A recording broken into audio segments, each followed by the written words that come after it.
ইব্রাহিম আলাইহিস সালাম একদিন আজরাইলকে বলছে, আজরাইল, কোন নাফরমান পাপীর রুহু যে কবজ করো তুমি, তখন তোমার চেহারাটা কিরকম হয়, আকৃতিটা আমার এটা একটু দেখাও। হযরত ইব্রাহিম আলাইহিস সালামকে আজরাইল বলছে, আল্লাহর কসম হে নবী, আপনি সহ্য করতে পারতেন না, আপনি এটা দেখতে চাইেন না। ইব্রাহিম আলাইহিস সালাম বললেন, না, আমার একটু হলেও দেখাও। তো আজরাইল এই বিভৎস আকৃতি, মানে নাফরমানের জান কবজ করার সময় উনার যে চেহারার আকৃতি হয়, এই চেহারাটা ধরে ইব্রাহিম আলাইহিস সালামকে দেখাইলেন।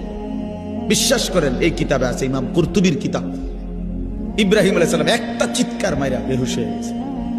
হুঁশ আসার পরে ইব্রাহিম আলাইহিস সালাম বললেন, আল্লাহর কসম, আয় আল্লাহ, মালিক আপনার কসম, কবরের আযাব, জাহান্নামের আযাব কোন নাফরমানের জন্য কিছুই লাগবে না, শুধু আজরাইলের এই ভয়ানক দৃশ্য জান কবজের সময় একবার দেখলেই তার সারা জিন্দেগীর নাফরমানির শাস্তির জন্য এটাই যথেষ্ট।